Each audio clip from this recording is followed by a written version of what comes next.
Now we're here at the Thousand Lake Lodge, Central Plateau, inside the World Heritage of Tasmania. Marcos Ambrose, wow, what a place. Welcome to my retirement from racing. Pretty much when I hung up my helmet in the supercar year 2015, I took on this project here to get really busy. I wanted to sort of just get moving, do something different. I'd been in that concrete jungle of NASCAR and racing for 20 odd years, and so I decided to come back to my roots, Tasmania, restore this building. It was an Antarctic training facility built in 1980, and I spent the whole winter up here in 2016 getting it ready to go. We've been open since October 2016. So when people come and stay at your lodge, what are they going to expect? What can they do around here? Well, it's a wilderness lodge, first and foremost. We've got animals, devils, quolls, wombats, wallabies, all hanging around the lodge. We've got the entrance to the World Heritage Zone, which is the Walls of Jerusalem, is probably our closest famous area of Tasmania from here, and it's world-class fishing. We're in the Thousand Lakes area of Tasmania. It is world-renowned as one of the best trout fisheries in the world. So you mentioned before to me off camera, walking tracks, electric bikes, you said about the fishing. What are you going to take me on a journey with? We're going to cram it all into one day here. We're going to do all of it. We're going to jump on an electric bike. We're going to ride out to my hut that I bought back in 2016 called the Ibbott Hut, named after the Ibbott family who put it there in the early 1940s. We're going to try and catch a trout, although the weather's pretty tough today. We've got a pretty good breeze and not a lot of sun. We're going to crack at fishing, and then we're going to come back and enjoy the fruits of the lodge, wood fire, nice meal and a good sleep.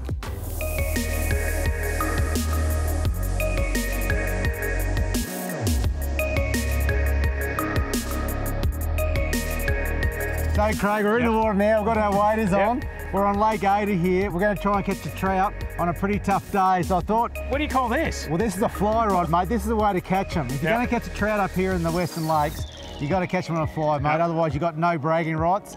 I brought in Jason here from my inner guides, and he's going to train you up on how to set a fly out there in the water, and hopefully we'll catch one of these beautiful trout up here.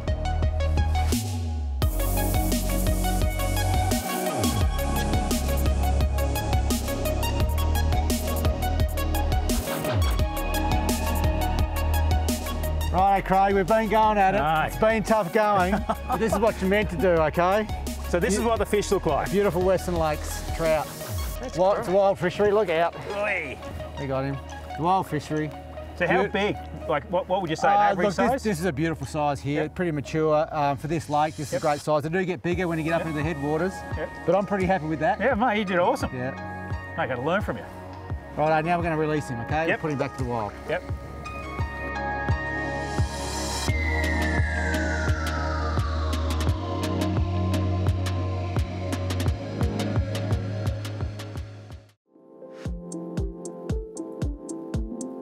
Marcos, what a great day. The e-bikes, fishing, you caught one. I got to still learn, but what a cracking day. Thank you very much. I want to take you back to the beginning of your career, because some people know you as supercars / NASCAR, but not a lot of people realise you actually ventured into Europe in the early days in Formula Ford. I've been chasing the dream ever since I left high school, to be honest. I left Tasmania to go to the mainland, raced Australian Formula Ford Championship for 2 years. Then I moved myself over to England and Europe and did 3 years over there, made it through to F3. Then I migrated back to Australia, did the supercars that most people remember me for down here from 2001 to 2005. And then about 10 years over in the States, chasing the NASCAR dream. And I've come full circle, back to Tasmania. My wife's from here. The pull back to Tasmania was very strong, to come back around family and friends, and that's what we've done. Did you fulfill everything you wanted to do in NASCAR or in the US? Well, yes and no, just to make it over there. People don't realise, but when I went over there, I had no deal. I mean, I spent most of 2005 travelling to and from the US, testing some cars, trying to get connected inside teams. I had a letter from Ford Racing saying, we support this guy and we'll help him where we can, but there was nothing guaranteed.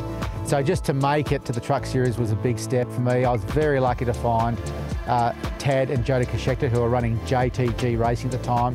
They then morphed into JTG Doherty Racing with Brad Doherty, an all-timer on the basketball court. They then hooked up with the Wood Brothers, so it was JTG Doherty Wood Brothers, and so I ran that whole ride all the way through the Cup Series, and then they merged themselves really into a Wild Trip deal where we were sort of a customer of the Waltrip racing team.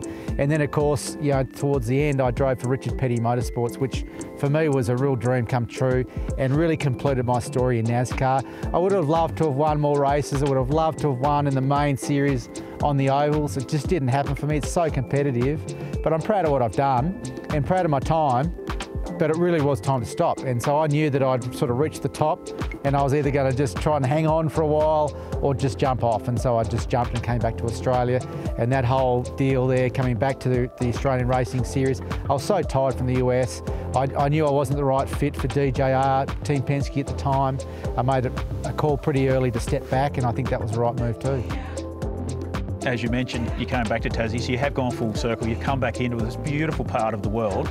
You've got this cabin, you've got the 1,000 Lakes Lodge. Is this the Marcos Ambrose now? What's the next chapter for you? Not really. Like I built the lodge. I wanted to get really busy and learn something new and get completely out of the racing scene. So that was my goal, was to rebuild the lodge, I should say. And it was at the Antarctic Training Centre. We've morphed it into what it is today, which is a world-class lodge in a beautiful area of Tasmania and a beautiful part of the world, to be honest. I've done that. I don't run the lodge day to day. I'm lucky enough, some other investors run the day-to-day operation, the Andrew and Sharon West. So I'm not up here all the time. I wish I was here more. When I do though, I come over to this little cabin back here and jump in the swag. But I'm back into racing again now to some degree. I'm helping Gary Rogers with his team. I'm getting a real kick out of that, to see the young drivers go better and help where I can. So that's sort of what I'm doing now. I've raised my family as well. They're in their teenage years, my two girls, and watching them grow and seeing where they want to go in their life. Well, again, thank you for a cracking day. Now, can we get back on the bikes, go back to the lodge and get warm again around the fire? The best part of the day is about to come. We're about to get by that nice warm fire, glass of wine or a whiskey, nice Tasmanian whiskey, and a good meal.